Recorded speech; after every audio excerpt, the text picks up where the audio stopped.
नमस्कार। Lucknow degree college के official channel पर आप सभी छात्र छात्राओं का स्वागत है। आज हम जिस प्रकरण को लेकर उपस्थित हुए हैं ये बीए के द्वितीय सेमेस्टर के द्वितीय प्रश्न पत्र से है। इस प्रश्न पत्र में कई एकांकी और एक नाटक भी है।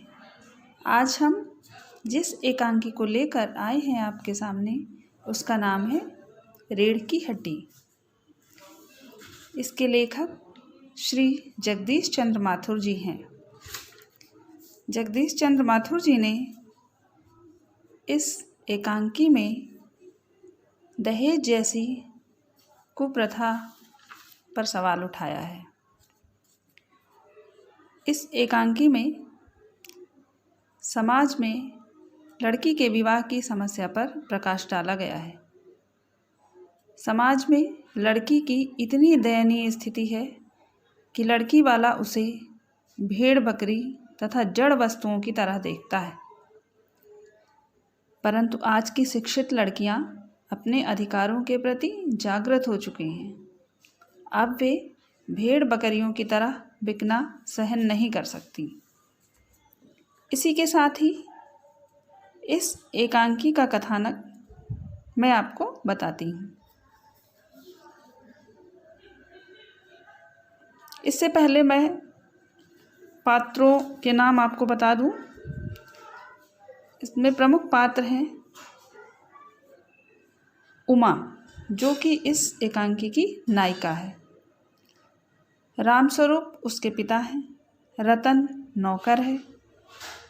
शंकर जो उमा को देखने आता है और गोपाल दास शंकर के पिता हैं, वो भी लड़की को देखने आते हैं।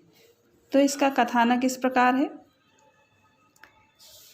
एक साधारण क्लर्क बाबू राम स्वरूप की शिक्षित लड़की उमा उनके लिए समस्या बन गई है।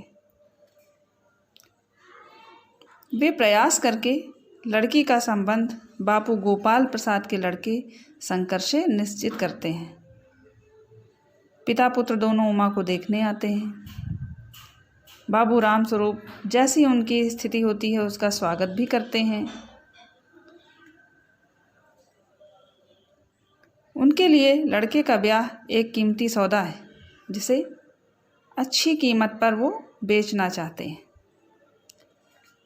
उमा पान लेकर आती है।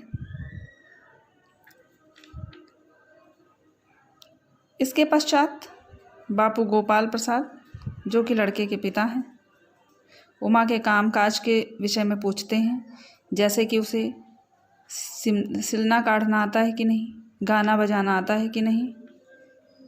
उमा सब कुछ बताती है उन्हें, गाना बजाना भी दिखाती है, गीत सुनाती है और गर्दन झुकाए हुए सब कुछ सुनती रहती है। उमा की राय पूछने पर वह आज के समय में लड़कियों की दशा का स्पष्ट चित्र प्रस्तुत करते हुए कहती है, क्या जवाब दूं बाबूजी? जब कुर्सी मेज बिकती है तब दुकानदार कुर्सी में से कुछ नहीं पूछता, सिर्फ खरीदार को ही दिखला देता है। पसंद आ गई तो अच्छा है, वरना। आगे उमा स्पष्ट रूप से बापू गोपाल प्रसाद और उसके लड़के की स्थिति को स्पष्ट करते हुए कहती है कि ये जो महाशय खरीदार बनकर आए हैं इनसे ज़रा पूछिए, क्या लड़कियों के दिल नहीं होता?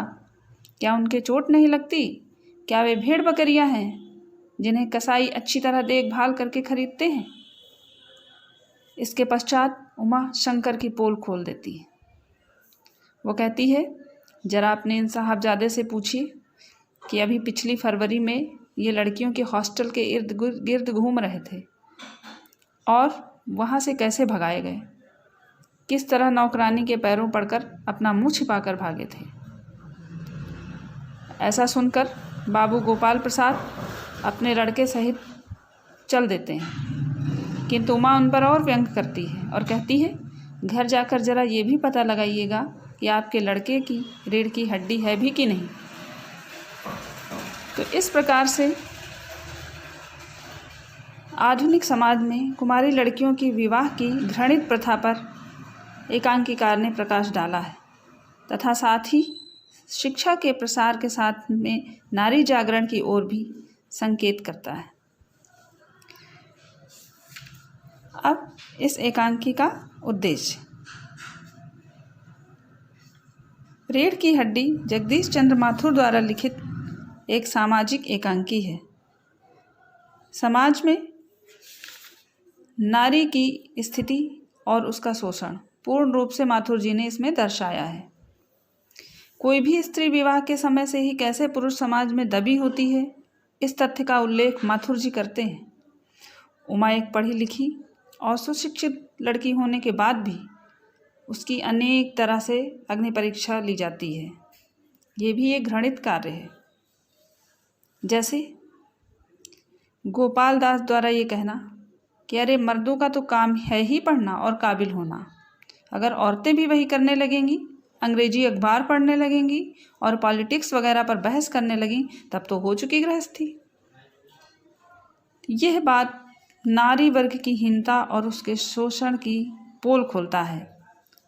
अतः माथुर जी उपर्युक्त इन सामाजिक बुराइयों को दूर करने के उद्देश्य से प्रस्तुत एकांकी को स्वरूप देते हैं।